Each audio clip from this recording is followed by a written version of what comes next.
Assalamualaikum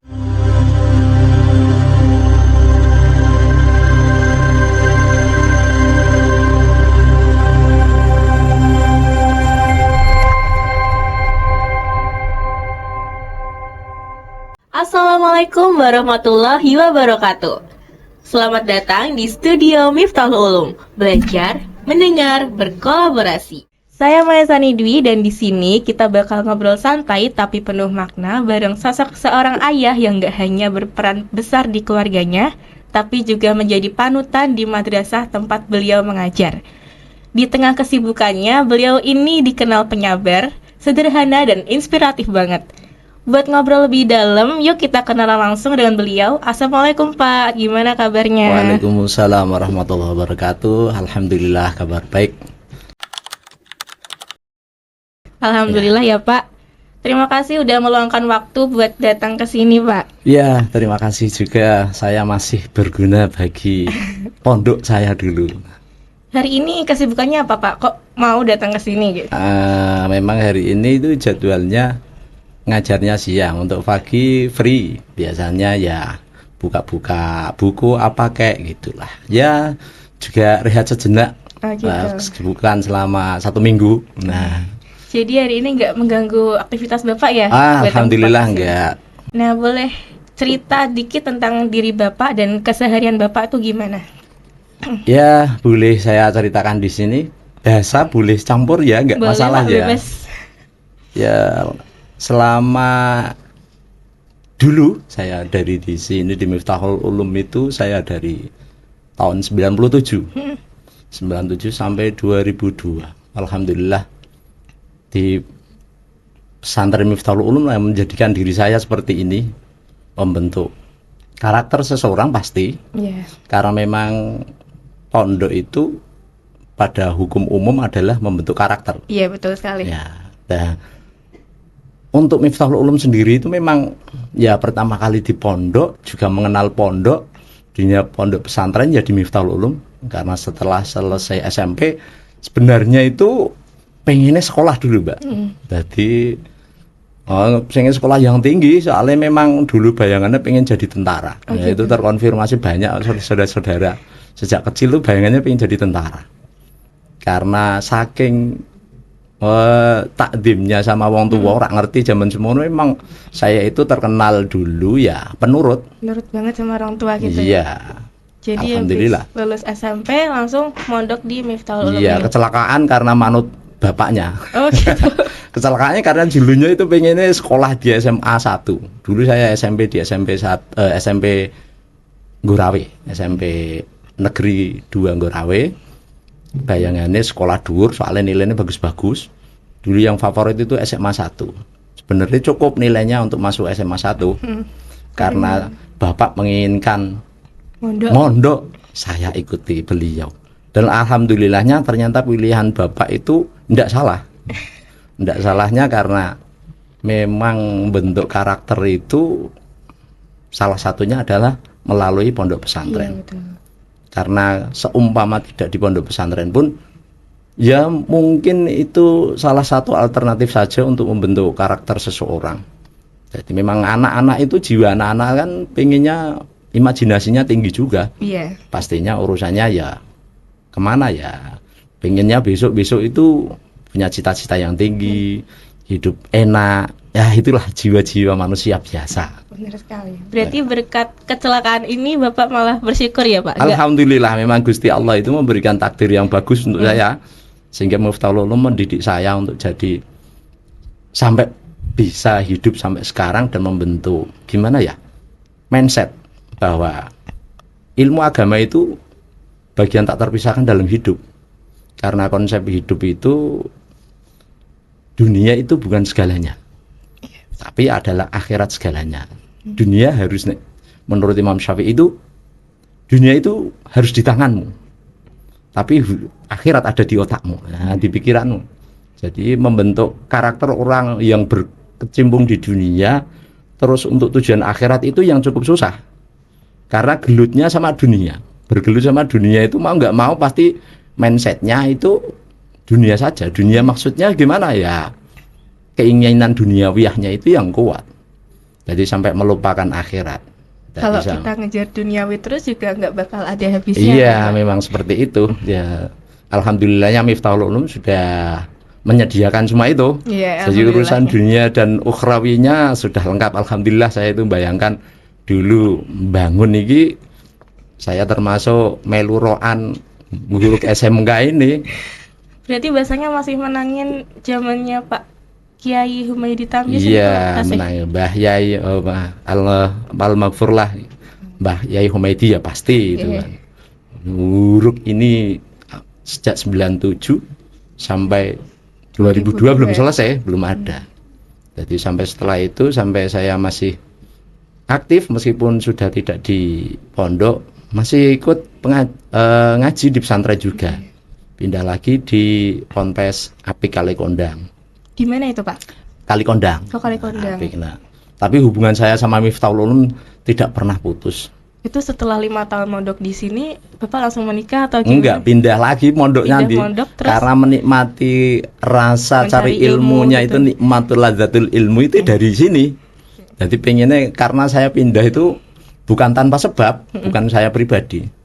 Karena memang saat itu kesulitan ekonomi, orang tuanya sudah secara ekonomi tidak mampu, saya harus membantu bekerja keras orang tua untuk mencukupi kebutuhan sehari-hari sambil ngaji di Apik Kalikondang itu. Berarti di situ mondok sambil kerja. Iya. Kerja apa, Pak? Kalau boleh tahu? Ya di sektor swasta, di pabrik-pabrik itu. Ya dilelehnya itu sama kepala madrasah Diniyah Nurul Ulum ditawari juga. Sebenarnya sungkan juga sebenarnya, merasa tidak layak. Karena saat itu ya memang jiwa masih muda itu pengennya melanglang buana. Ya, harus terikat dengan peraturan madrasah bagaimana. Tapi mengingat pesannya Yai Humaydi dulu, sak duwemu ilmu nek digunakake pakailah. Nah karena dipakai itu akhirnya ya alhamdulillah saya bismillah. Saya bukan karena pengen terkenal atau apa, ikuti terjun di dunia pengajaran madrasah diniyah itu. Dan alhamdulillah sampai sekarang masih aktif.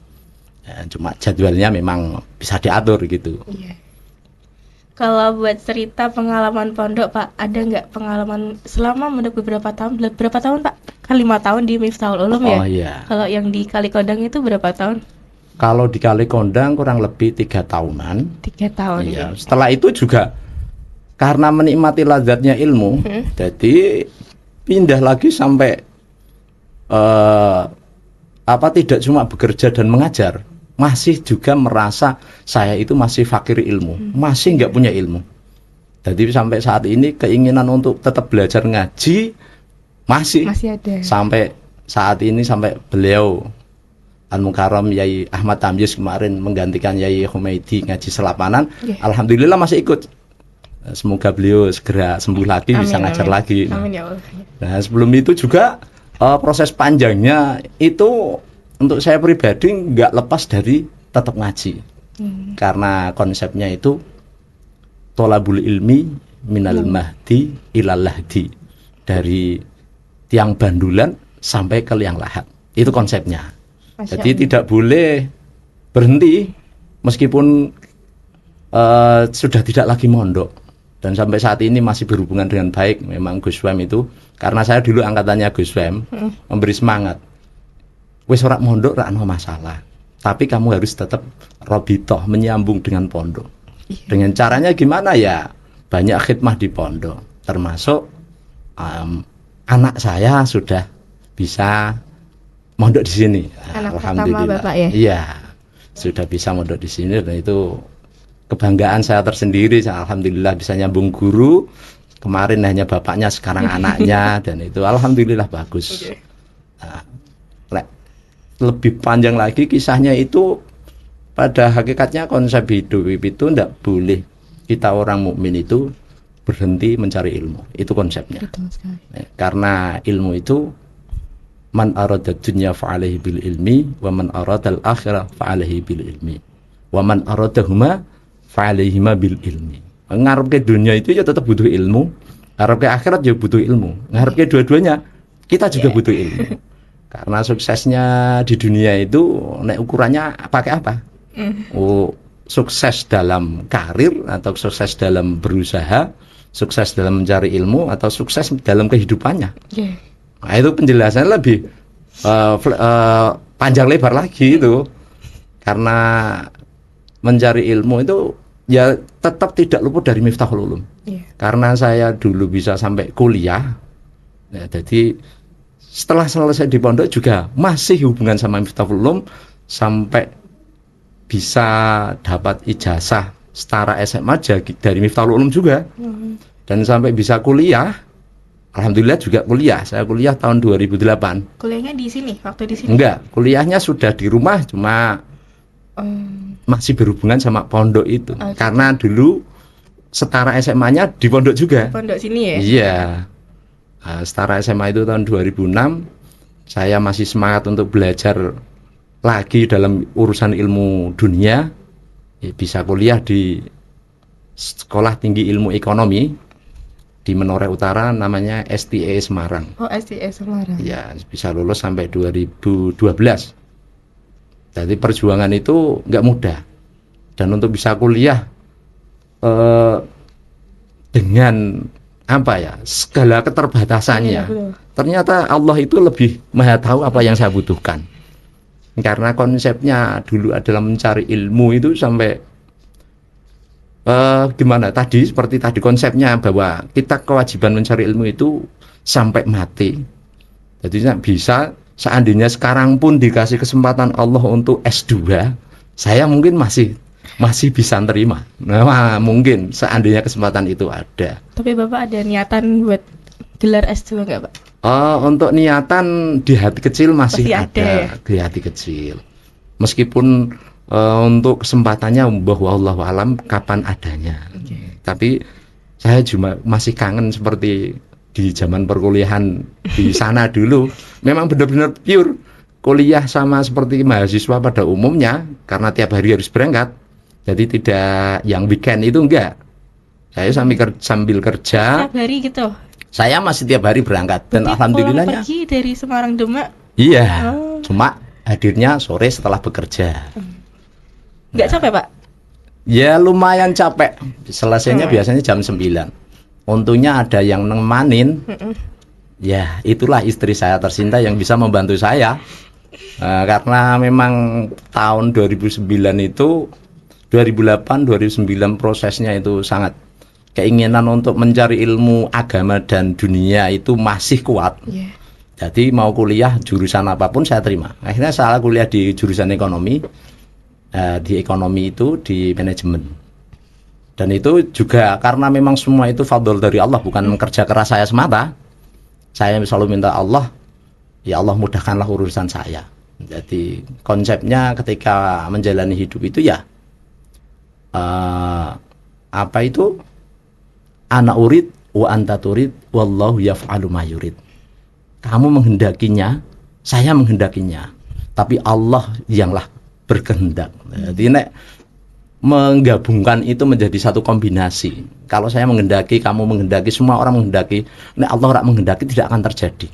Dan dilalah keinginan saya untuk kuliah sampai selesai itu sama dengan keinginan Gusti Allah, takdirnya, sehingga saya bisa menyelesaikan sekolah itu. Dan alhamdulillahnya itu tidak semua biaya saya tanggung. Alhamdulillah saya dapat beasiswa dari pemerintah juga.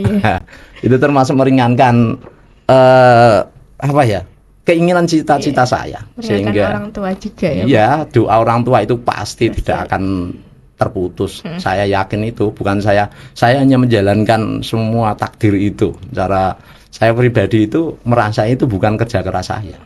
Itu ada kerja keras orang tua saya, doanya orang tua saya dan guru-guru saya, dan memang takdirnya Allah. Sehingga setelah itu ya ketika selesai khidmah untuk tetap di jalur pendidikan, alhamdulillah masih tidak terputus. Alhamdulillahnya itu. Jadi ya begitulah proses pencarian apa ya, mencetak sejarah saya ya. Jadi yang bisa diceritakan untuk anak cucu bahwa saya dulu penuh semangat, bahwa mengaji itu tidak selesai sampai pondok selesai terus nggak ngaji, enggak. Usia kan mempengaruhi. Ketika di pondok itu usia masih remaja itu kan belum memahami betul pentingnya ilmu itu. Masih main-main aja. Iya, saya yakin saya kira juga ketika belum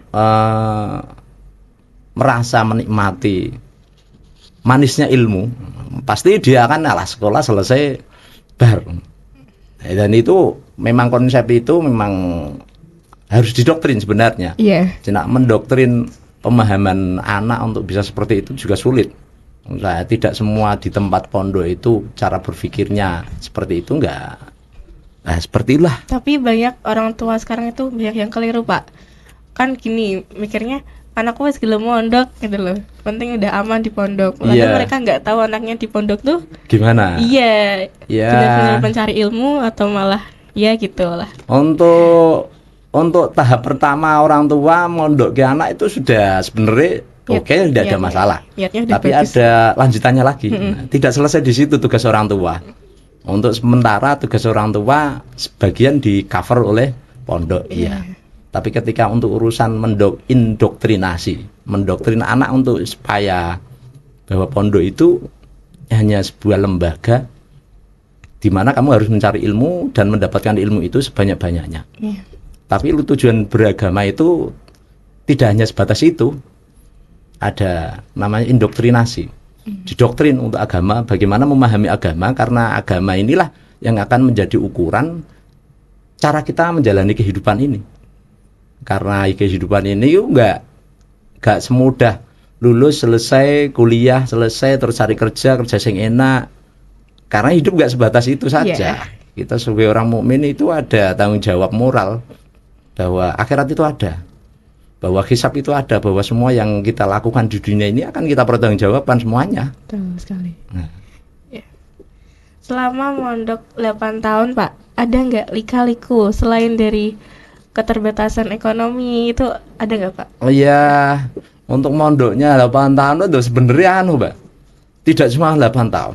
Karena mengaji ilmu itu ketika saya di rumah pun masih tidak cuma di Miftahul Ulum, selanjutnya masih mencari ilmu, banyak ilmu yang harus saya cari, termasuk dari guru-guru saya, Al-Maghfurlah Kiai Badawi di Pangkalan, sebelah desa saya, itu justru paling lama sampai akhir hayat beliau. Jadi dari tahun 2006 atau 2007 ketika masih kuliah juga, jadi masih mengaji itu banyak kitab sama Al-Maghfurlah. Beliau sudah meninggal tahun 2023 beliau. Baru selesai 2023 itu. Dari selama periode itu saya masih ngaji sama beliau. Dari mulai kitab Ihya, ada Tanwirul Qulub. Jadi Ihya sampai berapa juz 4 itu jilid sampai jadi wiridan. Jadi ngajinya itu kitabnya lumayan banyak. Ada Fathul Wahhab, Mu'in, banyak lah, ada Bukhari juga. Jadi enggak, seolah-olah itu saya enggak pernah berhenti memondok. Sampai kapanpun seolah-olah saya enggak rela untuk berhenti mengaji. Nah, itu alhamdulillah itu konsep itu. Tapi memang itu saya kira juga tidak semua orang siap untuk seperti itu. Iya, benar. Tidak semua orang. Ya, alhamdulillah saya termasuk orang-orang yang bahasa pondok biyen itu syad, rada ora patek umum. Nah, tapi saya menikmatinya. Saya menikmati betapa indahnya ngaji. Karena konsepnya pada waktu ngaji dulu kitab Tanwirul Qulub, saya masih ingat ada makolahnya itu, ketika kita hidup di dunia kesenangannya dengan mengaji. Besok nanti ketika kita sudah meninggal, kesenangan itu akan kita bawa. Jadi dalam kitab Tanwirul Qulub diterangkan, ketika kita masih meninggal, semua amaliyah kita akan terputus. Nah, cuman termasuk dari nikmat kubur adalah menikmati kebiasaan mengaji, meskipun itu sudah tidak berpahala. Jadi wis meninggal, aku besok membayangkan saya sudah meninggal, masih tetap bisa menikmati ngaji. Dan menjadi orang tua adalah menjadikan anak-anak itu saya jadi teladan bagi anak-anak saya. Nah itu, jadi saya tidak berhenti untuk ngiling ke anak saya untuk tetap di on the track, karena godaan usia-usia sak mbaknya itu memang usia di mana gelombang kejut di dunia itu sangat besar. Karena di situ pengaruhnya orang tua dan pengaruh lingkungan itu lebih kuat pengaruh Lingkungannya, Pak. Termasuk kenapa di pondok itu termasuk fadilahnya adalah menjaga lingkungan itu tetap kondusif untuk nanti setelah itu ketika sudah tidak di pesantren lagi, sudah mendapatkan perahu yang kuat untuk menerjang gelombang kehidupan yang sebenarnya. Itu cara konsepnya. Kalau buat keluarga, yang saya tahu kan Bapak ini punya 2 anak ya, Pak? Iya, punya 2 yang anak. Anak pertama itu lagi mondok di menempuh pendidikan di Pondok Pesantren Miftahul Ulum ini. Iya. Nah, gimana sih Pak caranya Bapak mendidik anak di tengah kesibukan Bapak yang paginya bekerja dan sorenya kan katanya tadi mengajar menjadi guru di madrasah ya? Iya, alhamdulillah. Itu semua takdir Allah, Mbak. Jadi keinginan seperti itu nggak ada sama sekali. Saya mengalir saja. Memang itu qudratullah. Qadarullah, saya dipertemukan dengan istri saya yang notabene itu sebenarnya juga dari pondok, sama sekali tidak dari pondok. Istri saya itu bukan anak pondok pesantren. Berarti nggak ada pengalaman mondok sama sekali? Tidak ada pengalaman mondok, cuma dulu itu ngajinya sama ayah saya. Ya, kebetulan teman ngaji saya berarti di rumah saya tiap hari sampai sekarang, jadi awit cilik sampai saiki yo malah balik ning omah saya. Cuma kebetulannya juga alhamdulillah cerdas juga, pinter. Karena beliau istri saya tercinta itu alumnus Undip. Oh gitu, nah, Semarang juga ya? Iya, sekolah di Undip kan juga nggak mudah. Nah, bisa dicek mau daftar Undip saja mesti nek ra duwite kandel ya akalnya main. Iya, kalau nggak gitu nggak saya ambil pasti. Seleksi juga ya Pak? Iya, wah mencari istri harus selektif. Iya, betul. Makanya alhamdulillahnya meskipun tidak mondok, ngajinya karena memang dari kecil sudah saya tahu bisa mendidik anak-anak dan juga jadi bisa membantu saya. Tidak serta-merta hanya ngurus rumah tangga, yang ngurus anak juga, ngurusi anak-anak ngaji juga, jadi membantu. Oh juga bantu ngajar ngaji Pak? Iya, alhamdulillah, itulah paket komplit jadinya. Iya, alhamdulillah. Nah, istri saya tuh dulu di Undip itu teknik kimia. Kimia? Kan nggak jurusan sama ngaji kan. Oh, iya. Tapi alhamdulillah berkahnya masih bisa bantu saya ngaji, mengulangi anak-anak di rumah. Alhamdulillah, itu jos istri saya. Keren banget. Kalau dari cerita anak pertama Bapak, Mbak Amira, ini kan nggak sekamar sama saya Pak. Iya. Katanya tuh pernah cerita gini, Abi tuh Mbak gak pernah marah kalau di rumah, sabar banget. Nah, gimana Pak cara tips menjaga kesabaran di sela-sela Bapak tuh kan sibuk bekerja, sibuk mengajar, sekaligus sibuk mendidik anak? Oh ya, saya masih ingat share-shareannya Yai Ahmad kemarin itu ada sebuah hadis menerangkan bahwa kesabaran adalah sebuah anugerah. Jadi saya nggak tahu bagaimana saya bisa jadi sabar, saya sendiri nggak paham bagaimana itu muncul. Tapi ketika kita belajar agama pasti ayat banyak sekali bahwa innallaha ma'as-sabirin. Itu adalah sebuah ayat yang umum orang tahu, Allah selalu bersama orang yang sabar. Yang sulit itu menempatkan bagaimana kita menjadi orang yang sabar. Menempatkannya bagaimana? Dan itu butuh proses yang panjang untuk tetap jadi penyabar. Karena kita harus mengetahui memahami konteks masalah tersebut. Ketika menghadapi anak-anak rewel itu kan butuh kesabaran juga. Ketika kita di tempat ngajar, menghadapi anak yang banyak sekali dan itu nggak mudah, itu butuh kesabaran juga. Dan itu memang ada namanya manajemen kolbu atau lebih istilahnya itu EQ ya, emotional quotient. Lebih ke manajemen itu. Tapi memang bawaan ketika kita mau belajar lagi, manusia itu kan ada dua kecerdasan itu, IQ dan EQ, intelijensi sama emotional quotient itu. Ketika itu sudah memahami itu, insya Allah pasti bisalah. Kesabaran itu memang muncul dengan latihan. Latihannya itu ya banyak belajar lagi bahwa sabar itu selalu bersama Allah.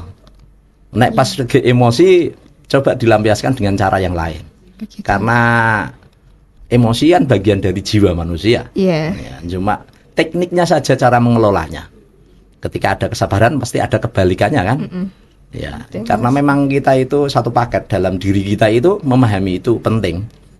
Memahami kita mana ego, mana akal. Nah, itu harus bisa memilah itu. Nah, banyak belajar dalam ketasawufan termasuk itu bagian dari anak kesabaran. Itu adalah pokok-pokok yang harus dikuasai oleh orang yang orang yang terjun di dunia ketorikohan. Harus pahami itu. Ketika orang yang belajar ngaji torekoh tidak memahami ilmu torekoh, malah jadi sia-sia. rusak, repot. Ya, rusak. Karena apa yang dia kaji sama yang dia jalani berbeda. Iya, tidak seimbang ya. Ya, sama dalam ilmu dan dalam kehidupan. Ilmu agama dan teori dan prakteknya kita melihat orang itu kok berbeda. Maka kita akan secara hukum sosial akan dihukumi. Katakanlah misal ada seorang kiai. Kiai yang satu orangnya temperamen, yang satu penyabar. Secara hukum umum manusia pasti memilih yang penyabar. Enak wong kae. Iya. Karena apa? Bagian dari agama adalah menjiwai, menikmati apa yang dia ketahui. Itulah namanya ilmu yang bermanfaat.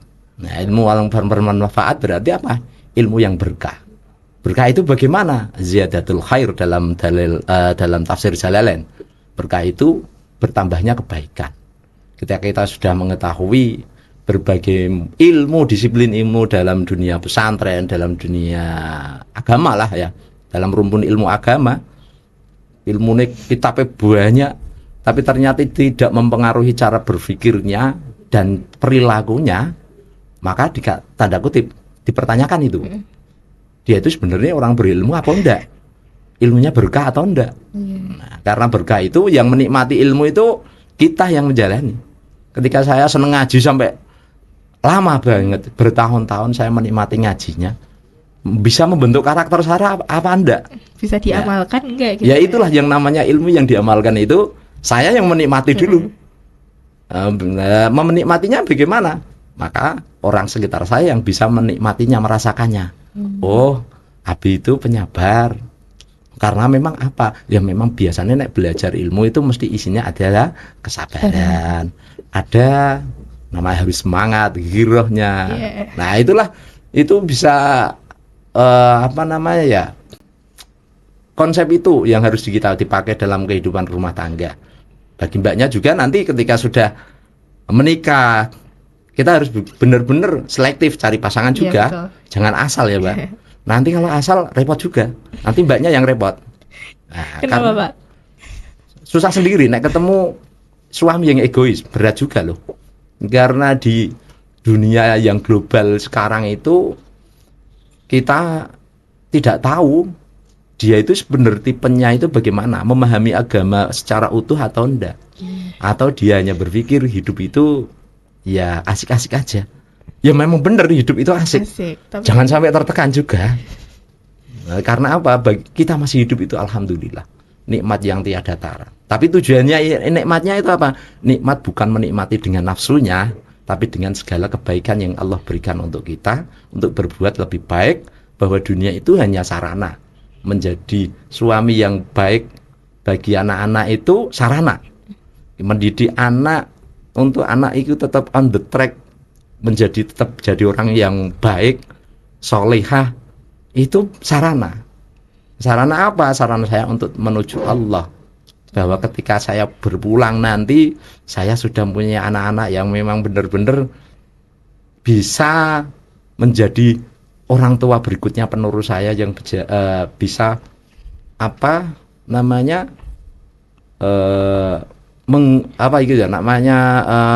agama itu nasrul ilmi, nyebarke ilmu dan agama. Jadi melihat dia itu seperti melihat agama. Islam itu seperti itu ya, nggak keras, nggak kasar. Islam itu lembut. Kerasnya ketika apa? Ketika kita memahami konteksnya. Nah, itu saya hanya seperti itu. Sebenarnya saya juga punya sifat keras, tapi saya melihat konteksnya dulu. Ketika di mana saya pakai, gitu. Itu tipsnya hanya kesabaran itu memang kesimpulannya kesabaran itu ya dilatih, dipahami agama secara utuh, insya Allah kesabaran itu akan muncul dengan sendirinya. Seperti itu, Pak. Udah berusaha untuk menjaga diri untuk mengejar dunia dan akhirat, tapi kadang masih ada tantangan di zaman serba digital ini. Gimana Pak caranya biar bisa menyeimbangkan gitu? Iya, keseimbangan itulah konsep dalam Islam adalah keseimbangan. Iya. Itu konsep agama kita. Kita harus memahami itu. Keseimbangan yang harus bagaimana, kita sudah harus tahu ukurannya. Ukurannya bagaimana? Ya, kita harus tetap belajar lagi tentang belajar agama. Keseimbangan itu harus dijaga antara keinginan duniawiyah kita dengan keinginan ukhrawiyah kita. Ketika kita sudah berumah tangga, punya anak, permasalahan lebih kompleks lagi. Kalau ketika kita hanya masih single, urusan kita sama Allah itu gampang. Kita hanya. Tapi ketika sudah Allah memberikan kita cobaan, namanya anak istri. Anak istri juga cobaan, Mbak. Bagaimana kalau cobaan? Dulunya coba-coba pengen punya anak, pengen punya istri, terus punya anak. Cobaannya gimana? Innamu amwalukum wa auladukum fitnah. Jadi anak-anakmu, bondomu itu kabeh dadi fitnah. Fitnah itu apa? Cobaan. Cobaan untuk apa? Untuk kamu tetap on the track menghadap Allah. Ya, jadi lanjutan cobaan itu bukan kok kita harus membayangkan cobaan itu harus berat, pikiran kita harus enggak. Karena tidak semua cobaan itu berat. Ada yang ringan itu juga justru malah cobaan yang paling berat. Yang ringan misal kita diberi kemudahan oleh Allah secara ekonomi, mungkin itu justru malah bisa melalaikan kita kepada Allah. Karena kita malah menikmati hidupnya tidak dengan Allah tapi dengan nafsu kita. Jadi sak senenge dhewe Justru jadi cobaan. itu justru jadi cobaan yang paling besar. Mungkin ketika orang dikasih penyakit yang berat malah dia zikirnya terus. Ya Allah, sakit. Ya Allah, kilingan Gusti Allah terus. Ketika kita sehat malah ora tahu zikir. Lali tujuannya di dunia itu kita mau ngapain. Karena orang tidak tahu agama pun nih banyak di dunia ini. Karena berapa miliar orang tidak tahu agama Islam. Kita itu hanya 1,4 miliar atau apa ya di dunia itu. Kemarin saya baca itu. Yang lain yang 5 miliar kemana? Mereka nggak tahu Gusti Allah. Tapi apakah mereka juga bahagia? Ya bahagia. Bahagia dengan cara mereka. Karena apa? Memang Gusti Allah menjadikan dunia ini konsepnya mereka itu cobaan bagi kita orang yang beriman. Dan kita tidak bisa menyalahkan mereka. Ya, karena untuk menjadi orang yang baik tidak perlu menyalahkan orang lain. Tapi kita gali potensi kita. Nah, itu menjadi baik itu potensi kita harus, mindset kita harus jadi baik. Orang soleh itu berasal dari cara berpikir yang soleh. Karena dengan cara berpikir yang soleh bisa menjadikan perilaku kita soleh, bicara kita soleh, nafsu kita juga soleh. Karena nafsu bagian dari jiwa kita. Tidak mungkin kita menghilangkan nafsu. Itu konsepnya. Anak marah sama anak juga sama pastinya. Semua orang pasti dicoba, orang tua dicoba karena anaknya mesti dengan banyak hal. Ya tak terkecuali saya juga seperti itu. Cuma mungkin tekniknya saja yang manajemennya. Mungkin dulu karena sekolah ekonomi manajemen jadinya memahami kesabaran dalam dunia manajemen. Nah mungkin bisa mbaknya pengen kuliah jurusan manajemen atau nanti seperti itu manajemen kalbu. Nah, pakai judul itu aja tidak masalah. Nah, luar biasa banget ya teman-teman. Kalau buat teman-teman yang lagi nonton podcast ini, ada nggak Pak motivasi buat mereka yang masih bingung mencari jati diri, merasa fakir ilmu itu ada gak Pak motivasi buat mereka? Untuk kita yang masih suka ilmu, sahabat-sahabatku semua, kalau kita masih suka ilmu, itulah bagian dari kenikmatan hidup. Satu, kita harus merasa fakir ilmu, itu adalah satu rumus yang harus dipakai. Konsepnya kita harus merasa tidak pernah mendapatkan ilmu apapun untuk tetap belajar sampai kapanpun. Karena belajar itu tidak akan selesai. Miftahul Ulum, ilmu tidak hanya selembar kertas. Konsepnya itu. Ijazah itu hanya sebuah tanda saja. Karena ilmu fis sudur. Ilmu itu di dalam hati kita yang harus kita rasakan ilmu itu. Nah, mungkin dunia ilmu broadcasting itu memang itu gunanya di penyiaran. Tapi di sini kan tidak hanya ilmu broadcasting, banyak ilmu lain yang harus kita rasakan. Itu nomor satu, harus tetap merasa fakir ilmu. Yang kedua, tetap berjalan dengan agama. Insya Allah hidup kita akan nikmat, karena di dunia ini nikmat yang diberikan Allah untuk kita. Jangan merasa kamu merasa disiksa oleh Allah. Allah tidak akan menyiksa hambanya, tapi Allah mencoba hambanya, dicoba dengan kehidupan. Dan dicoba itu bukan untuk membuat kamu tersiksa, dicoba itu untuk meningkatkan keimananmu, kekuatanmu menghadapi era yang sekarang. Karena iblisnya sekarang itu macam-macam. Kita sudah tahu perjalanan nenek moyang kita di surga saja sudah digoda sama iblis. Dan itu sudah perjanjian sama Allah bahwa aku akan menggoda anak turunmu sampai hari kiamat. Dan itu tidak selesai. Sampai sekarang kita masih dalam posisi itu. Dan kita harus menyadarkan diri, akal kita masih digoda. Di posisi manapun kita masih digoda sama setan, sama iblis. Nah, jadi tidak akan pernah ada posisi yang selamat. Meskipun saya seperti ini juga masih. Misal jadi pengajar, apakah enggak digoda sama setan? Ya digoda. Masih. Di posisi manapun tidak ada yang namanya iblis berhenti. Cuma iblisnya menurut beberapa riwayat, iblisnya itu macam-macam. Nek sing nggodha sing jenis-jenis mungkin saya berbeda sama jenisnya Mbak Maya. Nah, mungkin iblisnya berbeda. Mungkin jenis iblis yang nggodha saya mungkin jenis tingkatan jenis ustadz misalnya. Nah, berbeda. Mungkin juga mbah gering-gering, mbah lemu-lemu, tergantung saya. Nek aku banyak tergelincir sama itu ya. Moga-moga Allah bisa mengampuni segala kesalahan saya. Nomor 2 itu harus on the track, bawa agama.